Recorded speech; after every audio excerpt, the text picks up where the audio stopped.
Ako po si Miss Winnie at ito ang ating kwento. Hindi basihan ng kagandahan para matawag natin ang ating sarili na sikat. Minsan kahit kulang tayo sa magagandang katangian, wala man tayong mapuri sa ating pisikal na kaanyuan, nasa atin naman ang kabutihan at kalinisan ng puso na nagmamahal at may malasakit sa kapwa. Ito ang isa sa mga natutunan ko bilang isang makeup artist, Miss Winnie. Nagpapaganda ako ng mukha ng tao sa aking pamamaraan. Sa mundong ginagalawan ko, ginagawa kong prinsesa ang alipin. Ginagawa kong agaw pansin ang mga hindi napapansin. Tawagin niyo na lamang po ako sa pangalan na Belle, 42 years old. Ang kwentong ibabahagi ko ay nangyari noong ako'y 23 anyos pa lamang, taong 2006. Ito ay tungkol sa aking dating amo na si Amor. Noon pa man, literal na talagang pinangingilagan ng mga kapwa niya modelo si Amor. Oo nga pala, ayaw niya na magpapatawag sa akin ng ate o ma'am o kahit magpuman lang dahil pakiramdam niya mabilis daw siyang tumanda. Suplada, maarte, palaging galit kapag kaharap niya kami. Tingin niya sa amin mga kutong lupa na kaya niyang tirisin sa maliit na pagkakamali. Pero kapag nababaling sa kamera ang kanyang muka o sa mga mahalagang tao sa industriyang kinabibilangan niya, mabilis na magbago ang kanyang reaksyon. Tuloy hindi ko maiwasan ang kabahan kapag hinahawakan ng mariin ang brow liner habang inaayusan siya. Takot akong magkamali. Ingat na ingat ako sa bawat galaw. Halos hindi na nga ako huminga magawa lang ng maayos ang forma ng kilay niya. Ayusin mo ang makeup ko at malapit nang magsimula ang show. Naiintindihan mo ba, Belle? Baka mamaya burahin ko yung pagmumukha mo. Huwag kang mag-alala, Amor. Pagagandahin kita. Akong bahala sa'yo. Gaga ka ba? Maganda na ako dati pa. Kung makapagsalita ka, parang may lihim kang galit sa akin Naku, wala naman. Maganda ka naman talaga Pero mas gaganda ka pang lalo kapag nalagyan ka nitong bagong combination ng lipstick at foundation ko. Mas interesado ako sa mga taong pupuri sa akin mamaya sa show. Kapag nagustuhan nila ang damit na suot ko at ng mismong pagrampa ko, magkakaroon ako ng maraming projects. Ano, tapos na ba? Umalis ka na nga sa harapan ko? Gustuhin ko mang sumagot, pinili ko na lang na manahimik. Alam ko kasing hindi titigil si Amor hanggat hindi ko sinasang-ayunan ng kanyang sinabi. Naiinis man ako sa tabas ng dila niya ay pinipilit ko pa rin gawin ang aking trabaho. Sa mga nagtatanong kung bakit nagtitiis ako sa kanya, simple lang ang sagot ko. Kailangan ko ng pera at hindi madaling makahanap ng bagong trabaho noong araw. Maliban pa doon, may balanse pa ako sa kanya dahil sa pagkakaospital ng nanay ko. Sakto naman na dumating si Ate Vilma, ang kanyang PA. Bit-bit ng babae ang ilan sa mga nakahanger niyang damit na dapat sana ay isasabit ng babae sa rack. Kaso lang sa hindi sinasadyang pangyayari, nakita ko ng padaan si Ate Vilma sa may pinto at pinatid ni Amor. Literal na out of balance ang kawawang babae kaya nabitiwan ni Ate Vilma ang isa sa mga damit at nahulog sa sahig. Malas pa dahil natumba sa mesa ang kape ng modelo at natapon diretso sa damit. Nanlisik kagad ang mga mata ni Amor. Ma'am, pasensya na po. Hindi ko po sinasadya. Kung hindi ka ba naman tanga, ba't binitiwan mo ang damit ko? Sa tingin mo ba malinis pa yan, ha? Sorry po, ma'am. Anong magagawa ng sorry mo? Ibabawas ko sa sweldo mo ang katangahan mo. Punyeta, wag mo akong ipo. Makulubot na yung mukha mo, no? Hindi ka man lang nahiya sa balat ko? Lalabhan ko na lang po, ma'am. Amor, hindi naman niya sinasadya Hindi ko kailangan ng opinyon mo, Belle. Tumahimik ka, baka ikaw ang pagbuntunan ko. Pareho lang kayo, grupo ng mga tanga. Maawa naman po kayo, ma'am. Huwag naman po ang sweldo ko. Kailangan ko po kasi ng pera Nasa ospital po ang anak ko.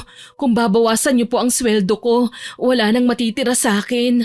Wala akong pakialam. Yan ang napapala ng mga taong hindi ginagawa ng maayos ang trabaho. Maawa ka naman kay Ate Vilma. Bakit ako maaawa sa babaeng yan? Kailangan niya ng pera, hindi ba? Ako lang ang makapagbibigay noon sa kanya, kaya magtiis siya. Nang mga sandaling yun, dinuro-duro na niya ang kawawa niyang PA nang dumating ang kanyang boyfriend. Kaagad siyang sinaway ng binata nang makita ang ginagawa ng dalaga. Agad naman akong umatras dala ang makeup kit ko. Sa mga ganitong pagkakataon, si Sir Eros lang talaga ang nakakapagsalita kay Amor ng pagsaway. Ano ba naman yan, Vilma? Hanggang ngayon hindi mo pa rin nakukuha ng maayos kung paano iligpit ang mga gamit ko? Talagang tatanga-tanga ka? Dinumihan mo pa ang mga gagamitin ko sa show. Walang iya ka? Alam mo bang mas mahal pa sa buhay mo ang damit na yan? Ma'am, pasensya na po. Hindi ko po sinasadya. Babe, ano na naman ba yan? Pinapagalitan mo na naman ang PA mo. Hinaan mo naman ang boses mo. Naririnig ka ng mga dumaraan sa labas nitong dressing room mo eh. Kasi babe, lumulutang ang isipan ng babaeng yan. Hindi ginagawa ng maayos ang trabaho. Kahit na, wag mo na lang siyang pagalitan dito. Ang dami kayang tao. Baka mamaya may mga reporter na namang makarinig sa'yo. Alam mo naman na paghala-gala lang sila dyan sa labas. Hay nako, sige na nga. Pasalamat ka, mahal kita. Hoy tonta, umalis ka na. Hintayin mo ako sa van. Huwag kang tulala dyan. Ayoko makikita dito ang pagmumukha mo ha. Opo, aalis na po ako. Babe, shh, kakasabi ko lang eh. Okay, tatahimik na ako. Awat na. Napaikot ko ang sarili kong mga mata habang naglilikpit ng mga gamit ko. Mabuti na lang, tapos ko na siyang make-upan. Lagi na lang talagang ganyan sa amin si Amor. Kung hindi naman ang kawawa niyang PA, ako ang pinagdidiskitahan niya. Minsan gustong-gusto ko nang iwanan ang trabaho ko sa kanya. Kaso po Miss Winnie, malaki magbigay si Amor. Palibhasa mga mamahalin at kilalang brands ang minomodelo niya.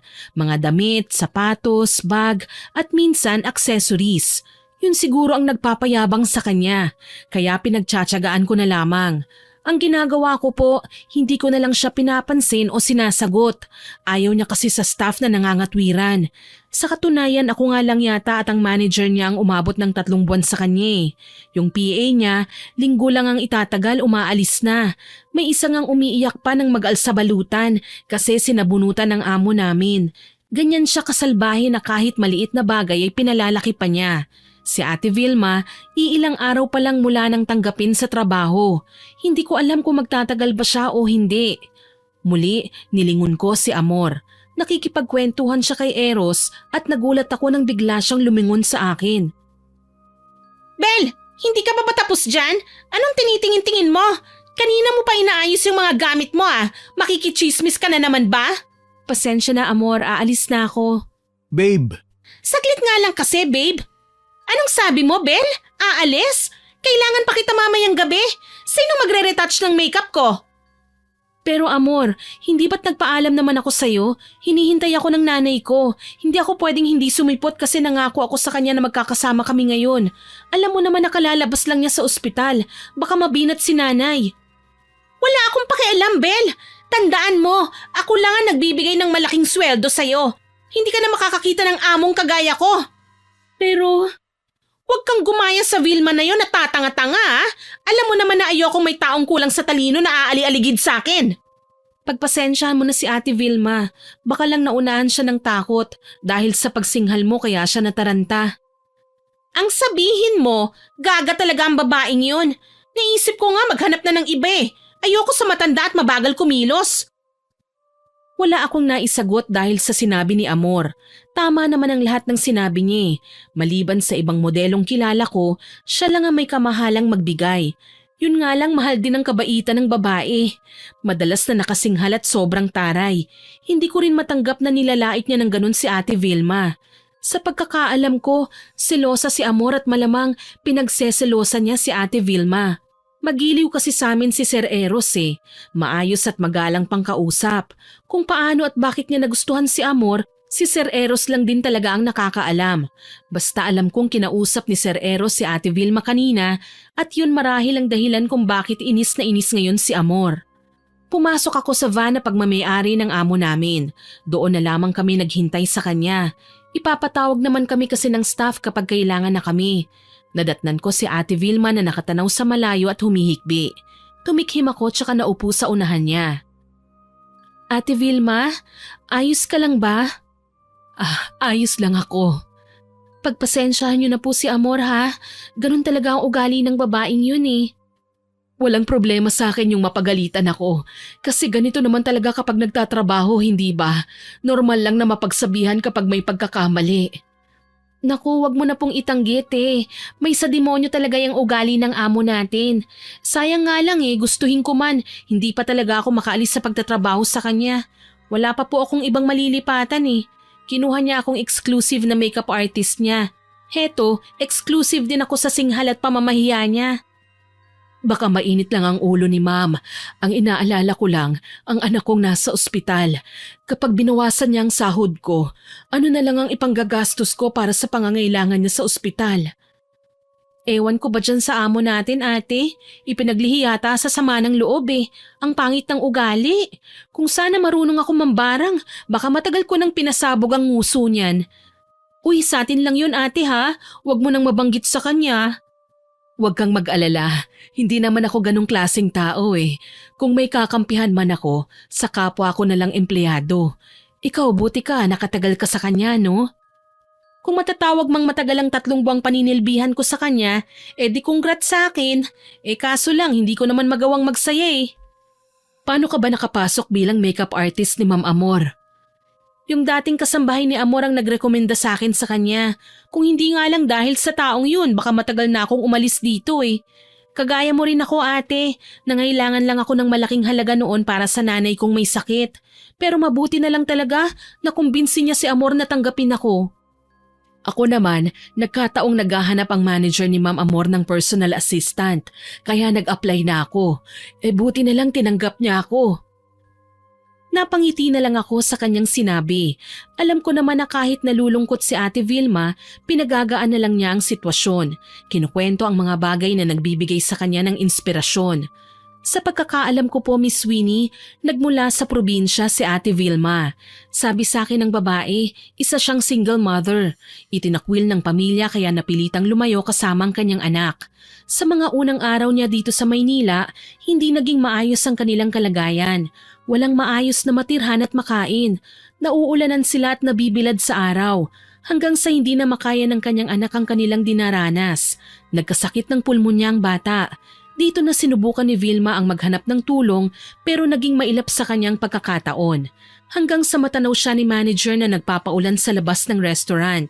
Akala niya manlilimos si Ate Vilma. Pero sinabi sa kanya ng babae na kailangan niya ng trabaho para sa anak niyang nasa ospital. Dito na naisingit ng manager ni Amor ang pag-hiring nila ng assistant. Pinasukan kagad ni Ate Vilma ang trabaho kahit nag-iinarte noon si Amor at hinahanapan ng papeles si Ate Vilma. Nangako naman ang babae na mapagkakatiwalaan siya at hindi masamang tao. Nalaman ko ang lahat ng yon dahil pala kwento din ng manager ni Amor. Napakurap ako nang marinig ko ang pagbukas ni Vilma ng pinto ng van. Nagbalik ang aking diwa sa kasalukuyan pero nakatitig pa rin sa kanya. Maya-maya tinawag ko si Ate Vilma nang makita ko siyang pababa ng sasakyan. Ate Vilma, saan ka pupunta? Tatawagan ko lang sana ang anak ko eh. Pasensya na, hindi na kita tinawag. Malalim kasi ang iniisip mo eh. Naku, hindi naman ate. Alam mo itong cellphone ko na lang ang gamitin mo. Tapos magmerienda muna tayo. Libre na kita. Wika ko sa kanya. Napangiti naman si Ate Vilma sa sinabi ko. Ewan ko ba, naiintindihan ko ang hirap na pinagdadaanan niya ngayon. Lalo na may sakit pa ang kanyang anak. Ako nga dati oras-oras kong tinatawagan ng bantay na nurse, makahingi lang ng update sa kalagayan ng pasyente ko. Magkasama kaming pumunta sa stall sa labas ng event kung saan ginaganap ang fashion show. Maraming nagtitinda ng pagkain, kaya naman nakapili kami ng kakainin habang nagpapalipas ng oras. Bumalik din kagad kami sa van at kumain. Habang ginagawa ko yon, tinatawagan ko naman ang aking nanay. Ipinaalam ko na lang na malilate ako sa pag-uwi at wag na niya akong hintayin. Hinihintay niya sana ako ngayon pero sa linggo na lang ako babawi. Pagkatapos ko namang makausap ang nanay ko, ipinahiram ko muna ang cellphone ko kay Ate Vilma para naman makumusta niya ang kanyang anak. Makalipas ang halos 3 oras, natapos din ang fashion show. Nagkakasiyahan na lang ang mga tao kaya lumapit na kami ni Ate Vilma sa amo namin na nasa loob ng dressing room kaya libre na kaming magpaalam. Amor, uuwi na sana ako eh, pati rin si Ate Vilma. Tama po ma'am, pupuntahan ko po kasi ang anak ko. Talagang magkasabay kayo? Ayos ah! Tapos na rin naman kasi ang show eh, tsaka tutulungan ko na si Ate Vilma na magligpit. Talaga? Alam mo kung bakit? Kasi tatanggalin ko na ngayon si Vilma sa trabaho, hindi na siya papasok bukas. Pero ma'am, ano pong kasalanan ko? Bakit niyo po ako tatanggalin sa trabaho? Dahil po ba dun sa nadumihan kong damit? Sige po, bawasan niyo na po sa sweldo ko. Ma'am, maawa naman po kayo sa akin. Hindi po ako pwedeng mawalan ng trabaho. Kailangan ko po yun para sa anak ko. Kung hindi ka kasi tatanga-tanga, baka naawa pa ako sa'yo. Kaso lang napakagaga mo eh. Ilang beses ka nang nagkamali. Napaka-ignorante mo pa. Naawa ako nang lumuhod si Ate Vilma sa harap ni Amor. Umiiyak. Gusto ko man siyang pigilan, hindi ko magawa. Mas lalong sumama ang tingin ko kay Amor. Kahit amo ko siya, hindi na rin tama ang ginagawa niya. Lumapit ako sa kanila para tulungang makiusap si Ate Vilma. Amor, hindi mo ba siya pwedeng bigyan muna ng pagkakataon? May sakit kasi ang anak niya eh. Kawawa naman siya kung basta-basta mo na lang siyang tatanggalin. Alam natin na mahirap makahanap ng trabaho ng mabilis. Kine-question mo ba ang desisyon ko, Habel? O baka naman gusto mong tanggalin na rin kita sa trabaho mo? Ang punto ko lang naman kasi, maliit na pagkakamali lang naman ang nagawa niya. Bigyan mo naman siya ng pagkakataon. Hindi! Paalisin mo na siya ngayon din! Malakas na sigaw ni Amor. Nagsisimula nang pumatak ang luha ko. Gusto ko siyang ipagtanggol, pero paano naman ang trabaho ko kapag ako naman ang natanggal? Saan ako pupulutin?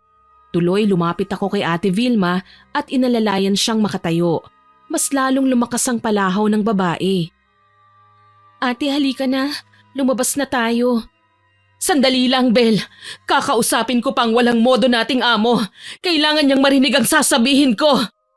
Huwag mo nang palakihin pa ang issue, ate. Kahit ano pang gawin natin, ang mali ay tama para sa kanya. Halika na. Nagpasalamat na lang ako nang tumalima na sa akin si Ate Vilma. Nagsimula na kaming humakbang papunta sa pinto. Kaso lang nang bubuksan ko na ang pihitan, lumingon si Ate Vilma kay Amor. Oh, anong tinitingin-tingin mo dyan? Buong akala ko, kasing ganda mo ang ugali mo. Hindi ko akalaing masahol ka pa pala sa hayop, ma'am. Ang kapal ng mukha mong pagsalitaan ako ng ganyan? Umalis ka na nga! Punyeta ka! Sikat ka pa ngayon dahil napapakinabangan pa ang kagandahan mo. Pero paano kaya kung pumangit ka na at maging masahol pa sa halimaw? Siguro kahit hayop, magwawala kapag nakita ang mukha mo. Umalis ka na! Halika na ate, umalis na po tayo. Balang araw makakarma ka rin. Ito lang ang tatandaan mo, ma'am. Mayabang ka pa ngayon, pero kapag kinarma ka na, wala ka nang magagawa pa. Layas! Tinalikuran nga namin si Amor at lumabas na. Habang papalayo, naririnig pa namin ang pagwawala ni Amor na hindi na namin pinatulan pa. Nang makalabas kami ng venue, ako na ang nagpara ng taxi na masasakyan namin. Iyak nang iyak si Ate Vilma. Halos ayaw na niyang tumahan. Gusto ko mang makauwi na kagad, napilitan akong samahan muna siya sa ospital. Paano na ako ngayon? Paano na ang anak ko? Ate, tahan na. Hindi ko din alam na seseryosohin talaga ni Amor ang pagtanggal niya sa'yo eh.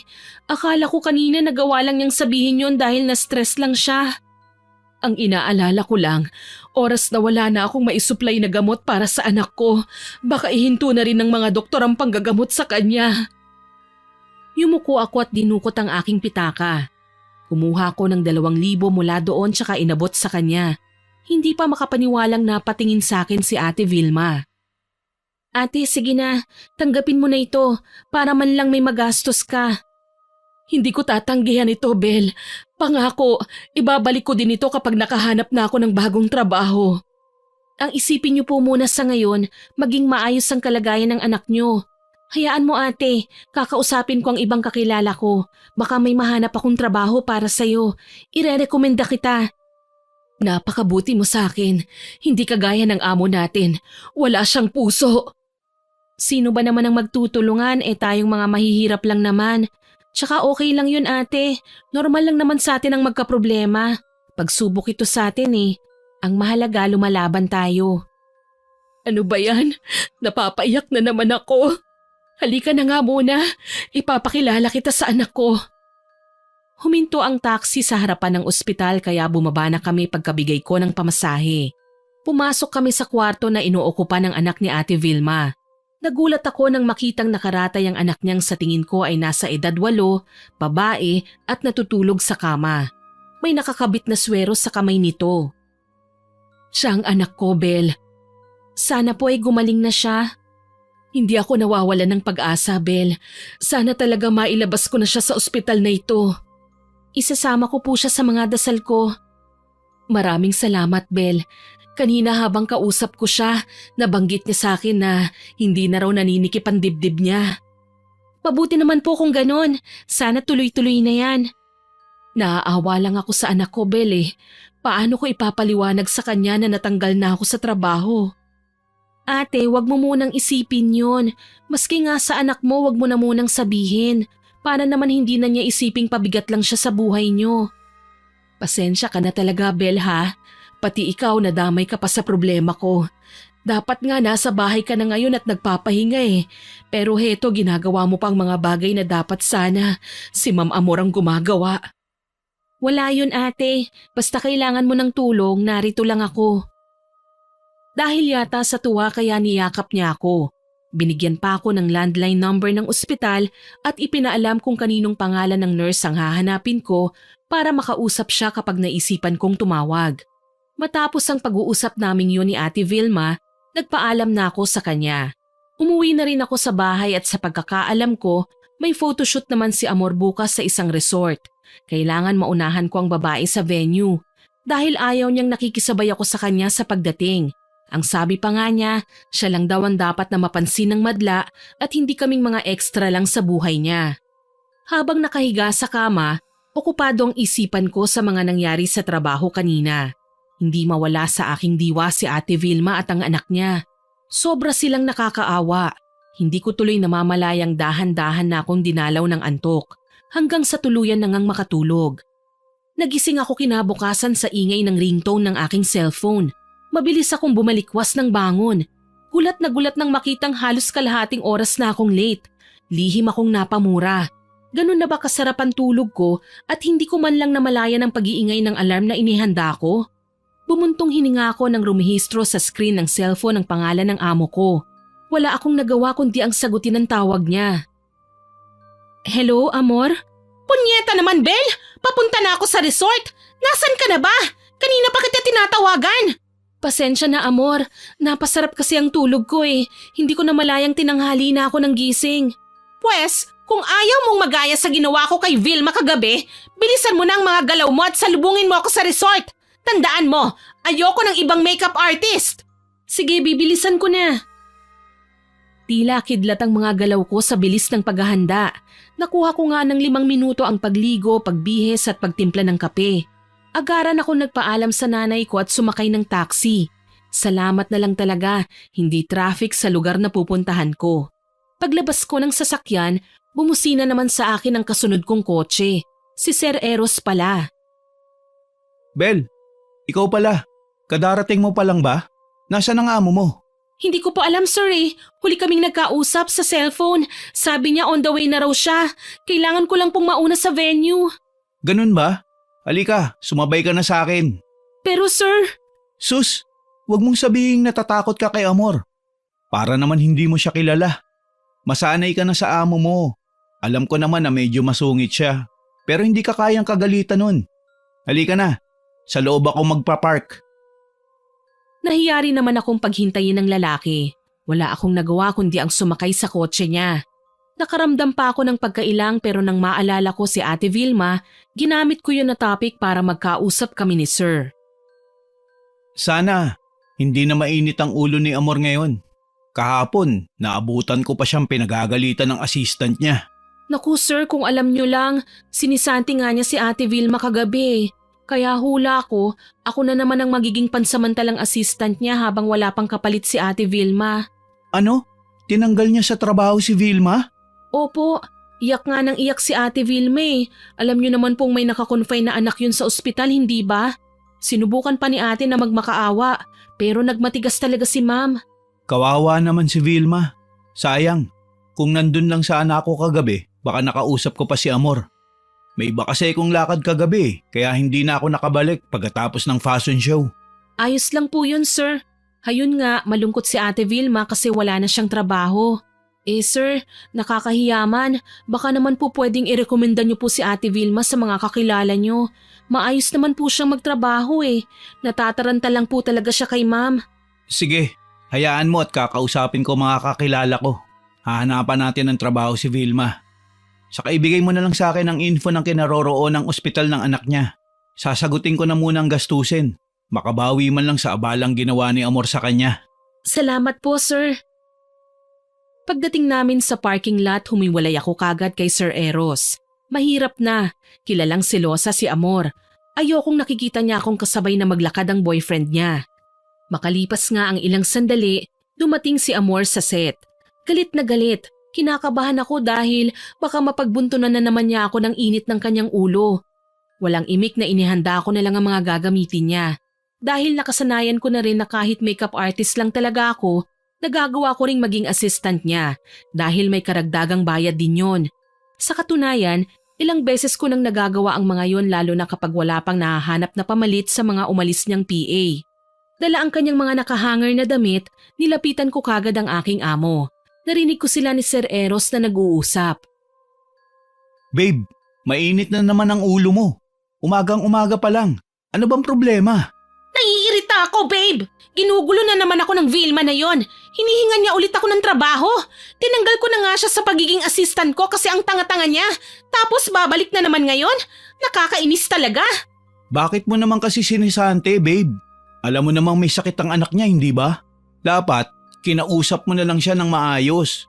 Hindi yung basta mo na lang siyang tatanggalin sa trabaho. Kawawa naman yung tao. Anong gusto mong gawin ko? I-tolerate ang maling pagtatrabaho niya? Ako din naman ang magsisisi kapag hinayaan ko na lang siya. My God, binabayaran ko sila para asikasuhin ako, hindi para ilaglag ako at ibilad sa kahihiyan. Tumikhim ako dahil sa aking narinig. Mabait si Sir Eros at kung minsan napagsasabihan nga naman niya si Amor. Pero alam ko din na hindi sa lahat ng pagkakataon na pagbibigyan niya ang kanyang boyfriend. Mas nasusunod pa rin ang gusto ni Amor kaya itinataas na lang niya ang dalawang kamay tanda ng pagsuko. Yun naman ang tamang pagkakataon para lapitan ko silang dalawa. Amor, heto na pala ang damit mo. Hayan, kagaya niyan babe. Ang trabaho ni Belle ay makeup artist pero nagagawa niyang trabaho ng isang PA. May taste pa sa damit. Pwede siyang maging stylist. Dapat sana 'di ba, kahit iisang trabaho lang ang inaplayan ng isang tao, yung pwede sanang ilagay kahit saan. Kagaya ko, isang ramp model ako, pero nagagawa kong mag-acting, nagagawa kong maging endorser, ganon. Puring-puri mo ako ngayon, Amor. Sana may bonus ako sa'yo, ah. Hindi lang bonus ang ibibigay ko sa'yo kung maliban sa pagiging makeup artist ay maging PA na rin kita. Tsaka hindi ka naman makakatanggi sa akin dahil malaki naman ang utang na loob mo sa akin, hindi ba? Babe, hindi na maganda yung sinasabi mo ah. Naku, pasensya na, Amor. Hindi ko na kaya yun. Alam mo naman na palagi akong hinihintay ni nanay eh. Alam mo kasi, Belle, pagsabihan mo rin kasi ang nanay mo paminsan-minsan na wag naman masyadong demanding sa paghihintay sa'yo. Hindi pa ba sapat sa kanya na binubuhay mo siya? Talagang pati oras ng pag-uwi mo pinakikialaman pa niya? Hindi ako nakasagot sa sinabi sa akin ni Amor. Nasaktan ako sa mga narinig ko mula sa kanya. Si Sir Eros, nakikita kong apologetic na ang tingin niya sa akin. Kaya naman kahit medyo na-insulto na ako, pinili ko pa ring maging professional sa harapan nilang dalawa. Iniisip ko trabaho lang ito. Walang personalan. Mamaya naman makakalimutan na rin ni Amor ang kanyang mga sinabi. Kaso lang may mga bagay pala talagang hindi na naibabalik sa dati. Yung tipong katulad na lang ng respeto na kay tagal kong iningatan. Pero sa isang iglap naglaho na lang bigla. Sa kadahilanang hindi ko nagustuhan ang tabas ng dila ng aking amo. Buong araw akong naimbierna sa ugali niya. Ang pinakamasahol ay nung inutusan niya akong bumili ng kape sa labas. Ang sabi niya, cappuccino ang gusto niya. Pero nainis ako nang sa pagbigay ko sa kanya, ibang timpla naman ang hinahanap niya. 3 beses akong pabalik-balik sa coffee shop. Hanggang sa muli akong dumating, dala na ang black coffee naman na ayon sa 3 niyang inuutos sa akin. Heto na ang kaping inutos mo, Amor. Belle, hindi ba't sinabi ko na black coffee pero hindi na galing sa coffee shop?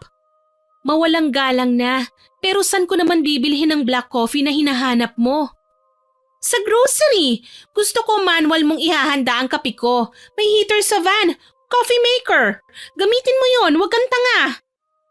Dahil sa 3 beses na akong pabalik-balik sa punyetang kape niya, literal na naubos na ang pasensya ko, Miss Winnie. Alam ko naman na may dagdag sa sahod ko at kailangan kong magtiis dahil sa pera. Pero ang ginagawa ni Amor, sobra na talaga. Gigil kong nilapag ang black coffee na binili ko sa coffee shop at pinandilatan siya ng mga mata. Sa tingin mo talaga akong tanga, Amor? Sino pa ba sa tingin mo? Huwag kang ang bobo. Yan ang hirap sa mga kagaya nyo eh. Porket sikat ang amo nyo, aba, aasta rin kayong mga pasikat. Dapat kahit ilang beses kang utusan, hindi ka magrereklamo. Bakit? Dahil sinabi mo malaki ang utang na loob ko sa'yo? Gaga ka ba, Amor, ha? Anong sinabi mo? Ang sabi ko, masama ang ugali mo. Kanina pa ako nagtitimpi sa'yo, ha? Ano, ganyan ba talaga kasama ang ugali mo? Para pagdiskitahan ako o may saltik ka lang talaga sa utak? Pasalamat ka, tinanggap ko ang pagiging assistant mo kahit sukang-suka na ako sa ugali mo. Hayop ka, hindi porket nakakatulong ka sa akin may utang na loob ako sa'yo. Kung tutuusin, bayad na ako sa tagal ko nang nagtatrabaho sa'yo. Baka nakakalimutan mo, 3 buwan din akong nagtitimpi sa'yo. At sumasagot ka na talaga sa akin, ganon? Ano bang gusto mong gawin ko? Matuwa sa pagiging mataray mo? Na wala naman sa lugar? Lahat na lang ng staff mo masama kang makitungo. Ang lakas ng loob mong sagutin ako, ha? Nabigla ako nang dambahin niya ako at sinabunutan. Literal na nag-dive kami sa sahig kahit wala namang tubig. Dahil sa ginawa namin, napalingon ang iilan sa mga taong nasa set. Inaawat na kami ng mga kapwa niya modelo, mga staff doon at ni Sir Eros. Gulat na gulat ang lahat at hindi makapaniwala sa nakita nilang ugali ng aking amo. Gayunpaman, hindi ako nagpatinag, Miss Winnie. Tutal, si Amor naman ang unang sumabunot sa akin, kaya sinabayan ko lang siya. Hinila ko rin ang mahaba at maganda niyang buhok hanggang sa maramdaman ko na pati ang mga paparazzi ay nagkakagulo na. Kinukuhanan kami ng litrato, ng video at may nagbubulungan pa ng mga salitang kampi sa akin at kampi naman sa kanya. Nahinto lang kami nang dumating sa set ang kanyang manager at pareho kaming pinagalitan. Gustong-gusto kong idemanda ni Amor pero sinalagito ni Sir Eros. Hayop ka! Wala kang utang na loob! Nagawa mo pa talagang gantihan ang pananabunot ko sa'yo! Ginalusan mo pa ako! Anong gusto mong gawin ko? Hayaan ka? Sa ugali at pananalita mong yan, nakakairita ka na eh. Tama bang isumbat mo sa akin ang mga bagay na tinulong mo? Pinagtrabahuhan ko naman yon. Tama bang insultuhin mo ang nanay ko? Napalamunin siya sa harapan ko? Tama bang laitin mo ko? Lahat ng sinabi ko totoo! At masahol ka pang talaga kay Vilma! Mga social climber, pati boyfriend ko ginagapang mo! Teka lang, sandali ha babe. Yan ba ang dahilan mo kung bakit mainit ang ulo mo kay Bel? Nagsiselos ka? Bakit hindi ako magsiselos? May nakakita sa babaeng yan kanina na bumaba galing sa kotse mo. Ano, gusto mo siya kaya mo sinundo? Talagang harap-harapan mo na akong niloloko? Ang bilis talaga kumalat ng chismis. Oo, pinasakay ko si Bel sa kotse ko mula sa entrance hanggang sa parking lot. Pero ikaw ang hinahanap ko sa kanya. Dapat ba akong maniwala sa'yo? Alam mo, Eros, hindi ko na nga alam kung nagsasabi ka ba ng totoo eh. Kasi nung una, si Vilma din. Kung kausapin mo, may halong mali siya. Ikaw lang ang nag-iisip ng mali siya. Yan ang totoo. Alam mo, hindi ko nga alam kung bakit nagpapatuloy pa tayo sa relasyong to eh. Kung wala ka namang tiwala sa akin. Wala naman akong ginagawang masama eh. At wala ring ginagawang hindi maganda mga empleyado mo. Dahil naghahanap buhay lang sila ng maayos para sa pamilya nila. Ilang beses na kitang narinig na sinusumbatan mo sila, pinagmamalakihan. May narinig ka ba sa akin? Minsan sinasaway na kita kasi sumusobra ka na. Pero kadalasan, mas lumalamang talaga ang kasamaan ng ugali mo. Marami ang nakarinig sa sinabing yun ni Sir Eros at maging ang manager ni Amor, sapilitan na kaming hinila sa isang kwarto para doon makapag-usap. Malayo sa mga usisera at kolumnista na nakahandang sumira sa karir ni Amor. Nang makapasok kami sa loob, dinuro-duro na ako ni Amor. Tipong gusto pa niya akong sugurin ulit kaya pati na ang manager niya mismo nasigawan na siya na may attitude problem. Nahinto lang siya sa pagwawala ng lumapit sa akin si Sir Eros. Tama na yan babe, wala ka na sa lugar eh. Kung aawayin mo rin lang si Bel dahil nagsiselos ka, uuwi na lang ako. Magkikwit ako sa endorsement na to. Sige, papayag ako. Titigil na ako. Pero paaalisin mo ang babaeng yan. Hindi rin naman siya marunong mag-makeup eh. Hindi. Mula ngayon, ako na magiging amo niya. Ayokong basta ka na lang nagtatanggal ng mga taong ilang buwan mo ring napakinabangan nang dahil lang sa tantrums mo. My God, Amor! Hindi ka na bata. Huwag kang magsiselos nang wala ka namang nakikita. Ano? Talagang i-hire mo ang malanding yan? Huwag mo siyang tatawaging malandi. Wala siyang ginagawang hindi maganda. At please, kung ayaw mong magkagulo tayo, huwag ka namang mga away ng walang dahilan. Gigil na pinagmasdan ako ni Amor mula ulo hanggang paa. Nang mga sandaling yon, gusto kong umiyak. Bigla akong nawalan ng trabaho pero may sumalo sa akin. Turns out na hinire pa rin ako ni Sir Eros para maging makeup artist niya. Pero isa-sideline ko din ang bruhang babaeng yon. Pero ang assurance sa akin ni Sir, makeup artist lang talaga ako. Hindi na ako gagawa ng trabaho ng assistant dahil ang manager na mismo ng malditang babae ang gagawa nun. Tsaka ko din aayusan si Amor kapag wala silang ibang mahanap na makeup artist para sa babaeng yon. Pagkatapos ng photoshoot, nag-pack up na kami. Panay pa rin ang irap sa akin ni Amor pero hindi ko na siya pinapansin. Buti na lang talaga, napakalma na siya ng bago kong amo. Ito ang isa sa kinabibiliban ko kay Sir eh. Hindi siya basta-basta nagtatanggal ng empleyado nang walang dahilan. May umento pa sa dati nang natatanggap kong sweldo. Sinabi pa niya sa akin na ipatawag si Ate Vilma para i-hire na rin niya kahit kasambahay lang para naman makatulong din siya sa anak nitong may sakit. Pagpasensya mo na si Amor, ha, Bel? Saka wag mo ring isiping galit ako sa'yo dahil kinuha nga kita para mag-sideline sa pagme-makeup kay Amor. Ginawa ko lang yun para bigyan siya ng leksyon. Napakabait po ninyo, sir, para patulan ng babaeng yun. Marami namang ibang modelo dyan di hamak na mas maganda kesa kay Amor pero pinagtsatsagaan mo ang pangit niyang ugali. Mahal ko si Amor, Bel. Kahit may ugali siyang hindi ko maintindihan, mahal ko siya dahil siya si Amor. At naniniwala naman ako na pwede pa siyang magbago. Kailangan nga lang na pagsabihan siya palagi. Basta sir, simula nang sabunutan niya ako ng walang dahilan, wala nang katiting na respeto ko sa kanya. Kaya kahit amo kita, hindi ko maipapangakong hindi ko siya papatulan oras na saktan pa niya ako ulit. Hindi niya hawak ang buhay ko para ganunin lang niya ako. Nagtatango naman ang umiti lang sa akin si Sir. Ako na raw ang bahala, basta nasa tama ako at katwiran. Kung ano man daw ang ugali ng girlfriend niyang topakin ay wag ko na raw sabayan. Tuloy bumalik ako sa ospital ng hapong yun. Balak kong sabihin kay ate ang magandang balita. Kaso lang nanlumo ako nang makitang humahangos siya dahil dinala sa ICU ang anak niya. Anong nangyari ate?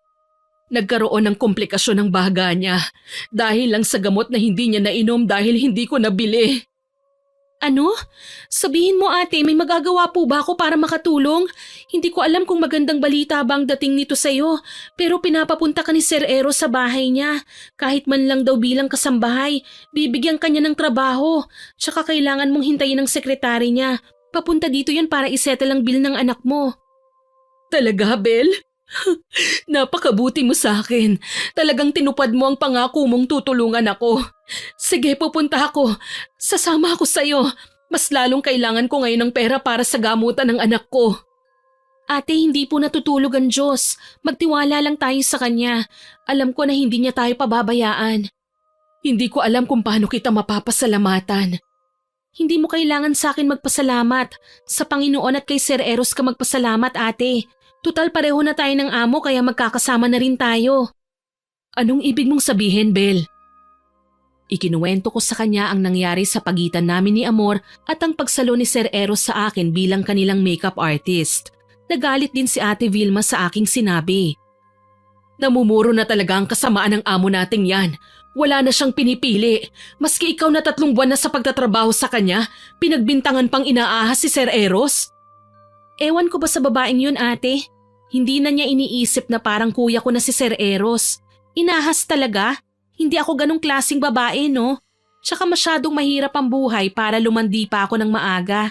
Kailangan ko pang ayusin ang buhay namin ni nanay para naman kahit papaano umasenso kami. Ano kaya kung bigyan natin siya ng leksyon? Hindi naman niya malalaman ang gagawin ko kung hindi mo ito ikukwento sa iba, hindi ba? Anong gagawin mo, ate? Halika, sumama ka sa akin. Sumama ako kay Ate Vilma at lumabas nga kami ng ospital. Napag-alaman kong nangungupahan pala siya ng isang kwarto malapit doon. Mga ilang bloke lang ang layo mula sa pagamutan. Pinatuloy niya ako sa munting kwarto at mas naawa ako sa kalagayan nila. Halos wala nang matinong gamit doon sina Ate Vilma dahil nasa ospital na raw lahat. Maupo ka muna sa kama, Bel. May kukunin lang ako. Sige po, ate. Pinagmasdan ko siya nang hinalungkat niya ang mga gamit niya sa aparador.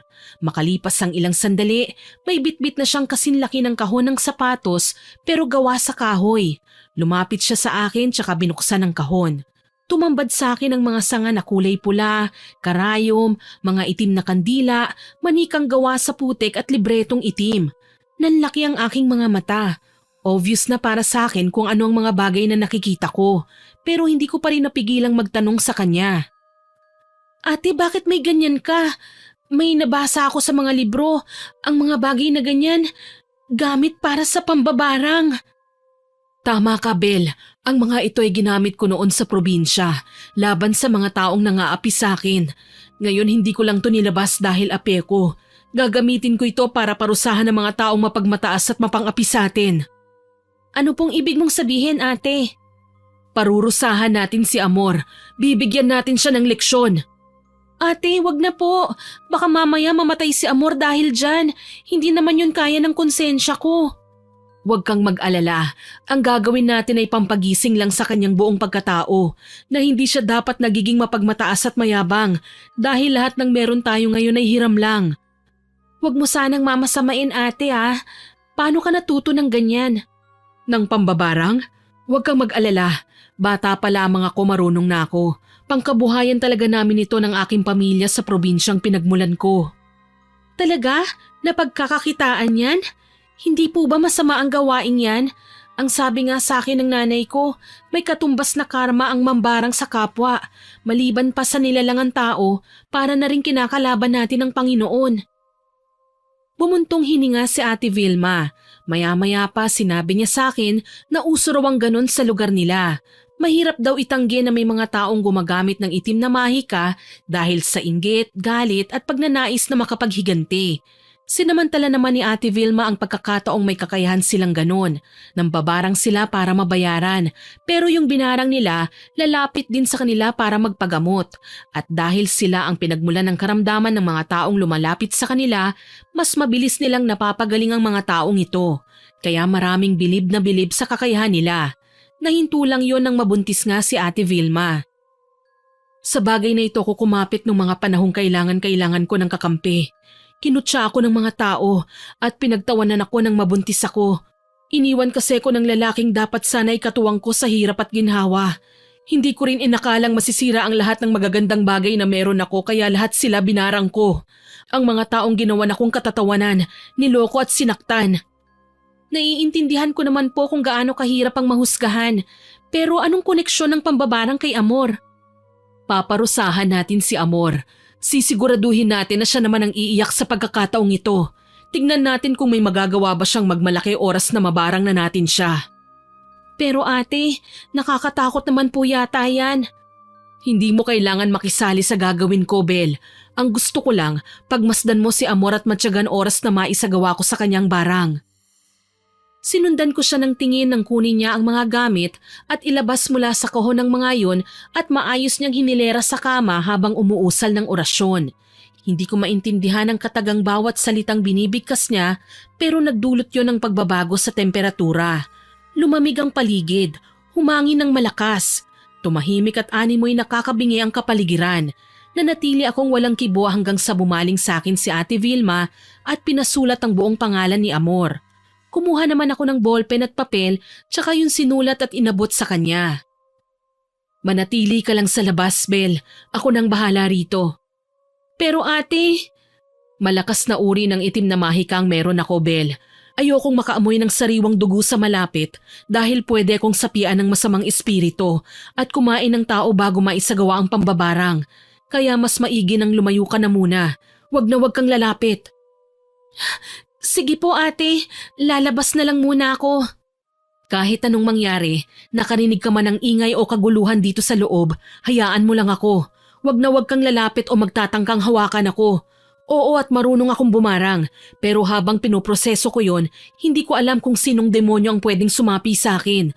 Mas mabuti nang sundin mo na lang ako para manatili kang ligtas. Tatandaan ko po, ate. Lumabas na nga ako ng kwarto at nanatili na lang sa may veranda. Tahimik lang akong nakikiramdam.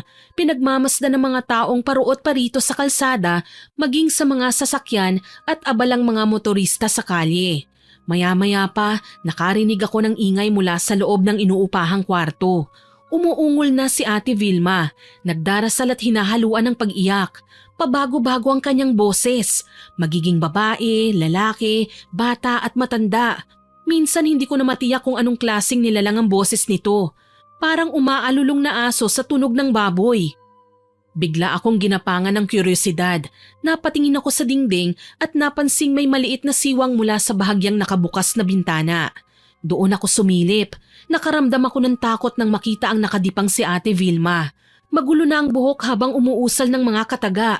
Nakatingala siya sa kisame gayong wala naman akong nakikita roon. Maya-maya pa, marahas siyang lumingon sa kinaroroonan ko. Para bang alam niyang may nakasilip kahit ingat na ingat ako na wag niyang makita. Ilang sandali pa, malakas siyang tumili sabay nanlisik ang mga matang tinitigan ako, as if kanina pa siya nakatingin sa akin. Umalis ka dyan kung ayaw mong ikaw ang una kong ialay! Hindi mo dapat nakikita ang paraan ng pag-aalay ko sa aking Panginoon! Opo, aalis na ako at hindi na ako manggugulo. Pasensya na po! Dala ng matinding takot, hindi na ako nanatili pa sa lugar na yon. Nagmamadali akong umalis at hindi na binalikan pa si Ate Vilma. Pinili kong umuwi na lang sa amin at nagkunwaring walang alam sa pinaggagawa ni Ate Vilma. Kinaumagahan, pumasok ako ng maaga sa trabaho. Dahil hindi na si Amor ang amo ko, dumiretso na ako sa set kung saan naroon si Sir Eros. Magandang umaga po, sir. Magandang umaga naman, Bel. Maraming salamat po pala sa pagtanggap niyo sa akin bilang bago niyong makeup artist. Wala yun. Nagpapasalamat din ako dahil hindi ka tumanggi. Nasaan nga po pala si Amor? Hindi ko yata siya napapansin. Tumawag sa akin si Amor. Masama raw ang pakiramdam niya eh. Ha? Hindi naman yun ganun ah. Sa pagkakaalam ko kahit may sakit si Amor, nagtatrabaho talaga yun. Iba ngayon, Bel. Sinabi niya sa akin na sobrang sakit daw ng ulo niya. Tapos sinabi naman niya na namamagaraw ang balat niya. Pati nga talukap ng kanyang mga mata, namimigat kahit kagigising lang niya. Ano kaya ang nangyari sa kanya? Kinahapunan pagkatapos ng photoshoot ni Sir Eros, nagpaalam na ako sa kanya na uuwi na. Kaso lang nag-request siya sa akin na samahan ko muna siya sa bahay ni Amor at balak niyang dalawin ng dalaga. Nagpaunlak naman ako kaagad sa kadahilanang nagdududa ako na umeepekto na kay Amor ang barang na ginawa sa kanya ni Ate Vilma. Pagdating namin sa bahay ng dati kong amo, nadatnan namin siya na sigaw ng sigaw. Nagwawala at pinagbabasag ang lahat ng muebles na palamuti niya sa sala. Nag-aalala namang dinaluhan siya ni Sir Eros. Babe, tama na yan. Bakit ka ba nagwawala? Anong problema mo? Anong ginagawa mo rito, babe? Bakit sinama mo pa ang babaeng yan? Ano? Talaga bang may relasyon kayo, ha? Ang kapal naman ng mukha ng babaeng yan para magpakita pa rito sa pamamahay ko. Mawalang galang na Amor, hindi ako nagpumilit kay Sir Eros na magtungo dito. Ang sa akin lang, hindi ko siya matanggihan na samahan dito sa bahay mo dahil siya na ang bago kong amo. Baka naman nakakalimutan mo, si Sir Eros ang sumalo sa akin ng sisantihin mo ko. Alam ko, hindi ako tanga. Teka lang, babe. Pwede bang wag muna kayong mag-away? Nagpunta kami para tignan kung okay ka lang. Saka wala ka namang magagawa kung isama ko si Bel dahil ako na ang amo niya. Bakit ba kasi sinalo-salo mo pa ang babaeng yan? Wala naman siyang utang na loob. Kung hindi ko yung ginawa, malamang nasa news ka na ngayon. Ayokong malaman ng iba na malupit ka sa mga tauhan mo. Babe, mahal kita at tanggap ko ang ugali mo. Pero wag naman sana humantong sa puntong sisirain mo ang karir mo.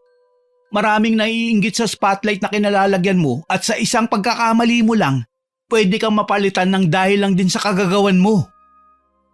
Dahil sa labis na inis, napasigaw na lamang si Amor. Para wala ng gulo, umatras na lang ako at hindi na nakisali pa sa pagtatalo nila ni Sir. Hindi ko na siya pinatulan kahit ilang beses niya akong pinariringgan. Para sa akin, bakit ko pa siya sasagutin? May iba na akong amo na magbibigay sa akin ng sweldong sobra-sobra pa nga sa pangangailangan namin ng nanay ko. Pinagmasdan ko si Sir Eros kung paano asikasuhin ang maldita niyang girlfriend. Pasalamat talaga si Amor, mabait ang lalaki. Kung nagkataon na iba lang ang nobyo niya, malamang nasampal na siya sa pagiging bungangera niya. Iniisip ko lang ang sakit na dinaramdam niya ngayon. Kilala ko si Amor. Kahit may sinat, hindi siya lumiliban sa trabaho. Ngayon lang, kung kailan may nangyayaring kababalaghan sa mukha niya, masahol pa siya sa pinapak ng piranha. Namamaga ang balat sa mukha niya, maraming butas sa tinutubuan ng kalyo, makapal at magaspang. Nakita ko yun nang silipin ko siya dahil nakatulog na sa kwarto at hindi na makakapanlaban pa. Diyos ko, sir, ano pong nangyari sa mukha ni Amor? Bakit nagkaganon? Hindi ko nga alam eh. Nag-aalala din ako. Eto nga, tinatawagan ko ang manager niya. At kanina, tinawagan ko na rin ang family doctor namin. Kailangan kong ipa-check up si Amor. Okay lang ba sa'yo na maghintay ka pa ng ilang oras? Huwag kang mag-alala. Ihahatid naman kita sa bahay ninyo. Ayos lang po, sir. Wala naman pong problema sa akin eh. Tsaka tulog lang din naman siya kaya okay lang na manatili muna ako rito. At least hindi na niya ako masusungitan. Ang mabuti pa, maghintay ka na lang sa labas at nagpa-deliver ako ng pagkain. Ikaw nang bahala ha. Babantayan ko lang muna si Belle. Sige po, sir. Wala pong problema. Mauna ka nang kumain ha. Marami naman yung in-order ko. Tapos kapag dumating na ang doktor, pakyatin mo na lang dito sa kwarto. Tangulang ang sinagot ko kay Sir Eros at nagpaalam na akong lalabas na. Sa balkonahe ako naghintay kung saan hindi naman nagtagal ang pagkakaupo ko sa may hagdan. Dumating din kagad ang pagkaing in-order ni Sir Eros at kasunod pa ang doktor. Pinapasok ko ang doktor at tinanggap ang delivery. Mabilisan akong kumain sa kusina at iniligpit ang aking pinagkainan. Kaagad akong pumasok sa kwarto ni Amor at nakiusyoso kung ano ba ang posibleng karamdaman ng dalaga. Kaso lang, nagulat ako nang marinig mula mismo sa manggagamot na wala namang findings na nakita at wala siyang sakit. Hindi na ako nakatiis na kausapin si Sir Eros nang magpa siya ng umalis ang doktor. Sir, baka naman po hindi doktor ang kailangan ni Amor. Baka naman albularyo. Albularyo? Bel, hindi ako naniniwala sa albularyo. Kalokohan lang yan. Kathang isip ng mga magagaling na manunulat sa TV station. Sir, wala naman pong masama kung susubukan nyo lang na maniwala eh. Kasi sa amin, kapag hindi gumagaling sa doktor, siguradong may masasabi at maitutulong ang albularyo para mapagaan ang karamdaman ni Amor. Sigurado ka ba sa sinasabi mo, Bel? Baka naman niloloko mo ako. Sir, bakit ko naman gagawin yun? Eh alam ko po kung gaano kahirap mabuhay nang hindi malusog ang pangangatawan. Ano bang suggestion mo? Kung maniniwala po kayo sa akin, pwede ko pong kausapin ang kakilala kong mananambal para mapabuti ang kalagayan ni Amor. Kung totoo yung sinasabi mo, sige, isama mo dito ang sinasabi mong mananambal para maipagamot natin si Amor. Pangako, kapag napagaling ng manggagamot mo ang girlfriend ko, irerekomenda kitang makeup artist sa mga kilala kong bigating artista. Totoo ba yan, sir? Oo naman, promise ko yan. Alam mo naman na sikat na ramp model si Amor. Ayokong basta na lang masira ang lahat ng pinaghirapan niya nang dahil lang sa sakit na to. Tumango ako at nangako sa kanya na gagawin ang lahat para lang makatulong. Alam ko pong nakakainis mang isipin dahil inape ko ng sobra ng dati kong amo. Pero hindi ko naman matatanggihan si Sir Eros. Sobrang bait niya para idamay ko siya sa tuwa ko dahil lang sa pagkakasakit ni Amor. Isa pa may parte sa akin ang nakukonsensya dahil alam ko naman talaga ang pinanggalingan ng sakit ni Amor. Alam kong epekto yun ng ginawang barang ni Ate Vilma. Siguro nga galit ako kay Amor pero mas gugustuhin ko pang makipagsabunutan sa kanya kesa sa ganito. Tuloy dinalaw ko si Ate Vilma sa ospital nang magkaroon ako ng bakanting araw. Natatakot ako sa kanya, dala nang makita ko ang ginawa niya nung huli kaming magkita. Pero siya lang kasi ang makakatulong sa problema ko ngayon eh. Kaya lalakasan ko na lang ang loob kong pakiusapan siya na iatras ang barang na binigay niya kay Amor. Ate Vilma? Bel, kamusta? Ayos lang naman ako, ate. Pasensya ka na kung hindi ako nakapagpaalam sa'yo nung nakaraan ha. Ayos lang yon. Naiintindihan ko naman na natatakot ka sa akin eh. Pasensya ka na rin kung hindi ko napigilan ng sarili kong ipakita sa iyo ang kakayahan kong yon. Pati na ang pagsapi sa akin ng mga kaluluwang pinagkukunan ko talaga ng lakas para mambarang. Sila ang mga gabay ko para parusahan ng mga masasamang tao na nagbibigay ng kamiserablehan sa buhay ko. Akala ko ba ate bilang mambabarang, mga insekto ang gamit nyo para makapanakit ng tao? Hindi naman lahat. Sa akin mga espiritu at masasamang elemento ang tinatawag ko at inuutusang bigyan ng karamdaman ng mga kalaban ko. Pero nabanggit mo naman na manggagamot ka rin, hindi ba ate? Oo, sinabi ko naman sa'yo, yun ang pangkabuhayan namin ng pamilya ko sa probinsya. Binabarang namin ang mga tao sa tamang halaga at ginagamot naman sila sa pag-aakalang hindi kami ang nagbigay sa kanila ng karamdaman. Bakit mo naman nabanggit yan? Yung sumpa kasing ginawad mo kay Amor, umeepekto na. Ang nakakatakot pa, nawala ang ganda niya ate. Halos araw-araw na kinakalyo ang mukha niya. Namamaga at kinikiskis na nga niya na parang tuyong balat. Nakakadiri talaga. Humalakhak ng kay lutong si Ate Vilma dahil sa sinabi ko. Tuwang-tuwa siya sa ibinalita ko sa kanya kaya hindi ko masabi kagad ang napag-usapan namin ni Sir. Naisip ko kasi dahil si Ate Vilma naman ang nagbigay ng karamdaman, siya din ang makakagamot sa babae. Ate, baka naman po. Alam kong inutusan ka ng boyfriend ni Amor na ihanap siya ng mananambal. Ako talagang naisip mong lapitan. Galit ako sa kanya, Bel. Alam mo kung ilang beses akong ipinahiya ng babaeng yun. Inalila at sinigaw-sigawan. Hindi pa ako nakukontento sa pagpaparusa sa kanya, kaya hayaan mo na muna akong magsaya sa pagdurusa niya. Ate naman, iniisip ko lang din po na baka kumuha sila ng ibang albularyo, matuklasan na may kinalaman tayo. Ate, galit ako kay Amor pero hindi ako mambabarang. Kung away rin lang ang pag-uusapan, mas gusto ko pang makipagsabunutan sa kanya. Huwag kang mag-alala, Bel. Wala naman akong balak na patayin si Amor eh. Gusto ko lang na magdusa siya, magsisi sa kanyang ginawa, na magbago na siya at hindi na maging matapobre at mapangapi sa mga kagaya nating mahihirap. Dahil sa mga sinabi ni Ate Vilma, hindi ko na siya nagawang kulitin pa. Tama din naman siya eh. Minsan kailangan talagang pagdusahin ng masama para malaman nila na hindi tama ang ginagawa nila. Kung ako naman ang tatanungin, nagalit nga ako kay Amor, nakipag-away pero hindi ko magawang magtanim ng malalim na sama ng loob. Kasi kahit tinanggal niya ako sa trabaho, may tumanggap naman sa akin. Siguro kailangan ko lang munang intindihin si Ate Vilma. May isip naman siya at alam niya ang ginagawa niya. Pumasok ako sa trabaho nang walang nairekomendang albularyo kay Sir Eros. Alam ko naman na maiintindihan niya ako kapag sinabi ko sa kanya na abala pa ang mga mananambal at may tamang araw para gamutin si Amor. Umisip na lang ako ng palusot kahit alam kong kasinungalingan lang yon. Sir, pasensya ka na ha. Tumanggi pa kasi na pumunta sa bahay ni Amor ang mananambal eh. Marami pa siyang ginagawa. Pero huwag kayong mag-alala. Oras na matapos na ang mahalaga niyang ginagawa, pupuntahan niya rin kagad tayo. Ayos lang, Bel. Naiintindihan ko.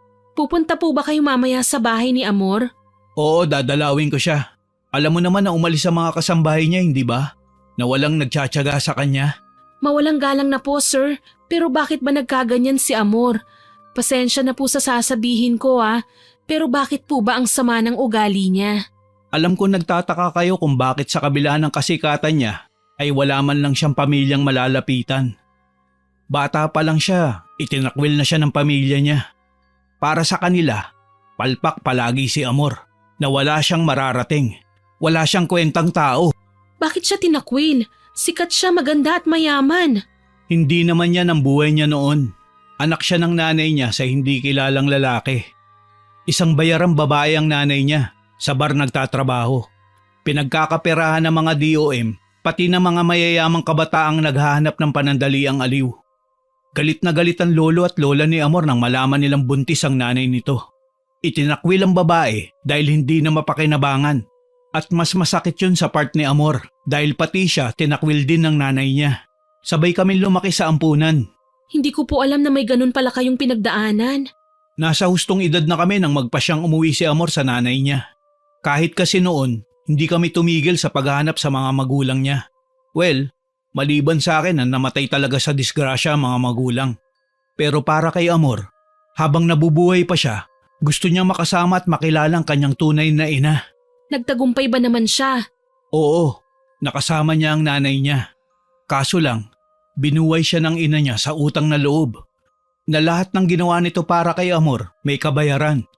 Kaso lang, dinibdib ni Amor ang mga sinabi sa kanya ng nanay niya. Naglaya siya at ako lang ang pinuntahan niya. Ako lang ang taong dumamay sa kanya nun. Hanggang sa isang talent agent ang nakapansin sa amin. Nakita ang potensyal namin na maging isang modelo. Nagsimula kami sa wala hanggang sa umusbong at sumikat. Dito na siya muling napansin ng nanay niya. Nung una, kinasundo niya ang ina niya. Kaso lang, hinihingan lang pala siya ng pera para ibigay sa lalaki nitong lulong sa masamang bisyo.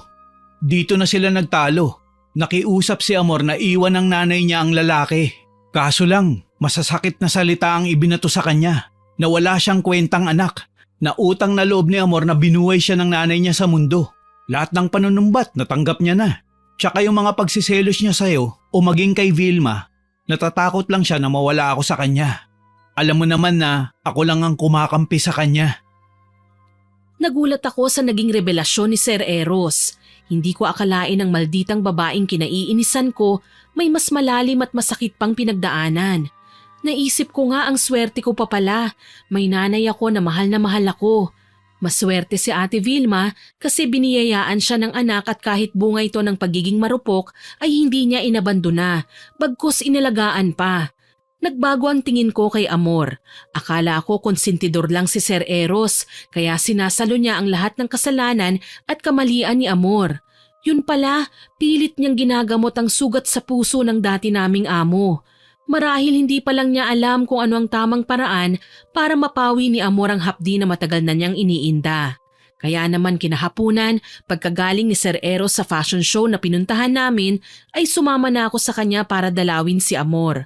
Nakita ko pang iika-ika ang babae habang naglalakad at pilit na nag-e-exercise. Babe, nandito na ako. Babe, mabuti naman at bakit kasama mo ang babaeng yan? Babe, hayaan mo na si Belle. Hindi siya manggugulo, okay? Dinalaw lang kita at kinakamusta.